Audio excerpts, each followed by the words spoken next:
natin ang status ng ating print farm.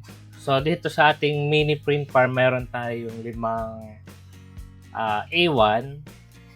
Ang piniprint lahat nila is yung ating coin dispenser wherein nangangailangan yung ating retail ng additional stock since malakas siya ngayon. And this printer, siya ay automatic.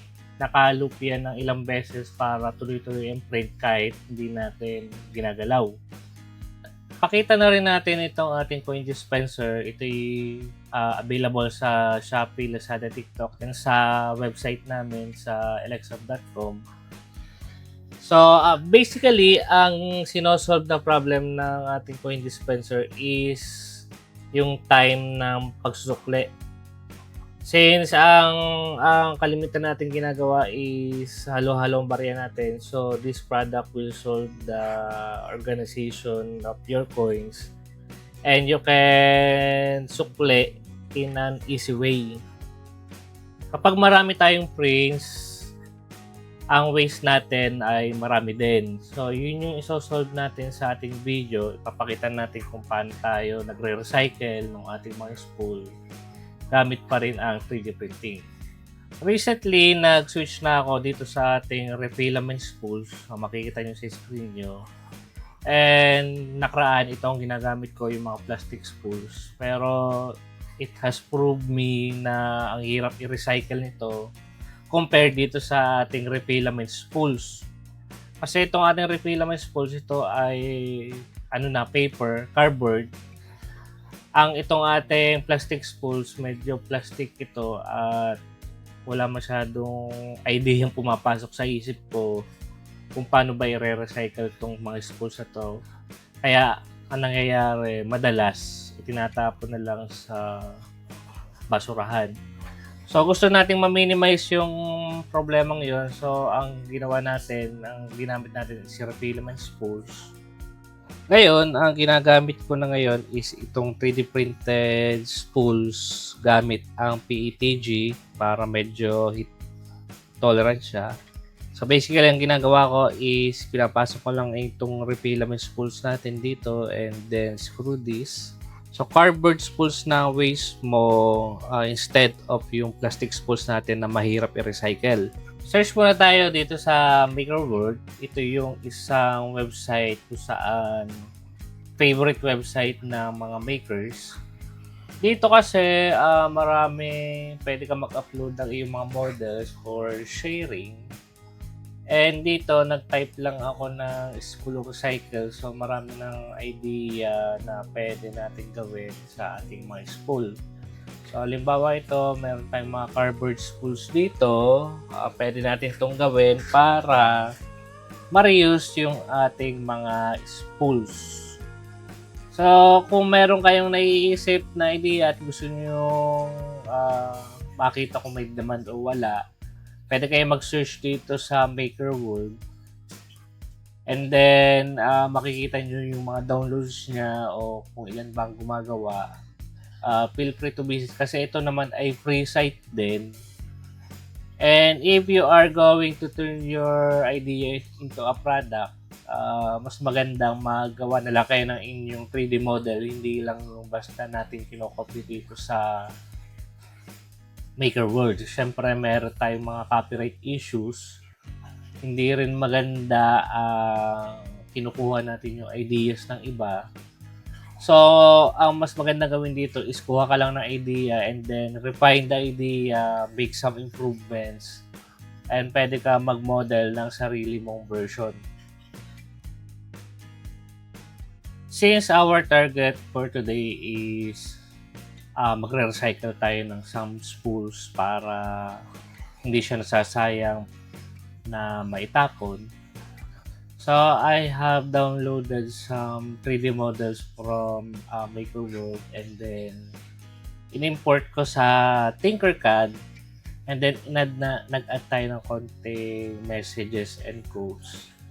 And naglagay din tayo ng konting branding. So, ito ay parang free marketing din kasi ang balak natin dito ipapang-giveaway natin.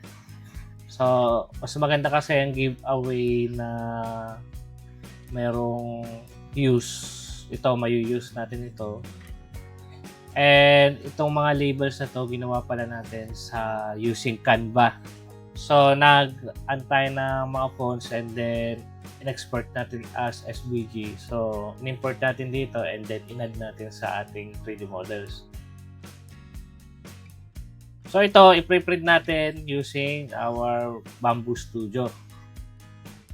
Kung kayo ay naghahanap ng mga sideline, pwede rin itong maging sideline nyo, si 3D printing.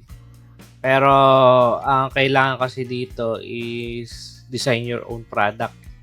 Kasi kapag ang ginagawa natin is nanggagaya lang tayo lagi ng mga products na kung sinong uso, ay malamang ang nangyayari ay hindi rin masyado nagtatagal. Pag nawala ang hype, nawawala rin yung ating mga orders. So, yun yung konting experience ko sa LX Hub since marami na tayong tinetesting dito mga products.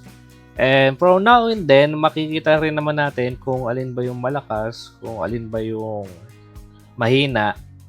So, yung mga mahina, kung yung idea nun is ang ginagawa natin, ini-improve pa natin, binibigyan natin ng second chance.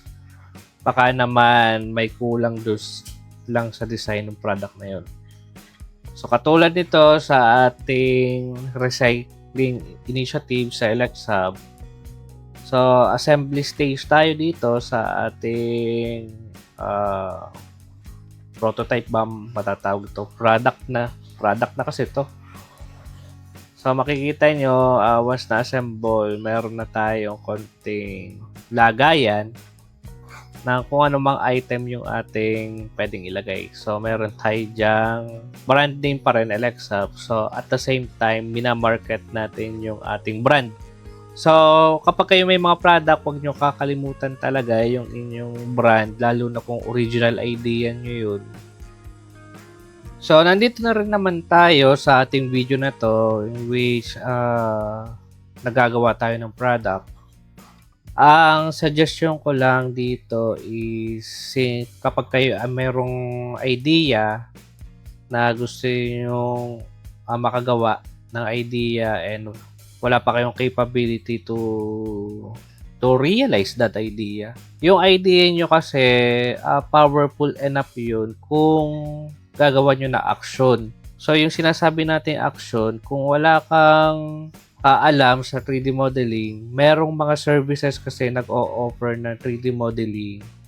And at the same time, meron ding mga 3D printing services na available sa market ngayon. So, halimbawa, yung sa LX Hub, kung merong kang winning product idea na nasa isip mo, pwede mo yung pagawa sa amin, yung 3D model. Pero, i-check din natin kung okay ba yung product na yun. Kung printable ba siya. Pero kung feasibility wise, kung mabebenta ba siya o hindi na namin sakop yun since yung aming sakop talaga kung 3D printing services at 3D modeling is yung technical details lang ng product. Okay. So, may tendency kasi tayo na kapag meron tayong parang brilliant idea, is yung idea na yon ay parang binibaby natin sa ating isipan. Pero, kapag siya ay shinare mo sa isa mong friend, at ang kanyang isip doon ay parang hindi naman ganun ka-brilliant, so, tetestingin pa rin natin yung ating idea sa iba't ibang tao. Lalo na kung ang balak mo sa kanya is isesell mo yung product na yun. Siyempre, ang kailangan mong alamin kung sino ba yung magiging target customer mo doon sa mga products na yun. So, kailangan mo pa rin mag-research kung gagamitin ba nila yung product na yun. Kasi kapag tinanong mo sila at wala pa naman, hindi ka pa naman nahingi ng mga bayad, so, sasabihin lagi ng ating mga survey is sobrang ganda ng product. Pag meron yan, ay kukuha kami yan. Pero kapag available na physically yung product mo, doon mo mapapagtanto na hindi talaga interested sila. Kasi kapag tao, so kailangan nating alamin talaga ang customers natin. Sa mga paabot sa portion ng video nito, I want to thank you very much dun sa suporta nyo dito. And then, sa mga hindi pa nakakapag-subscribe at kung kailangan yung mga konting tips sa prototyping and may bala kayong mag-business, may product idea kayo, pwede kayo mag-subscribe and follow sa ating mga social sites. Kung may tanong kayo, don't hesitate to leave a comment and you can message us on our Facebook page. So, open naman tayo sa mga ganong mga inquiries. So, yun na muna guys para sa video na to and good luck sa inyong mga products and your businesses. Bye guys!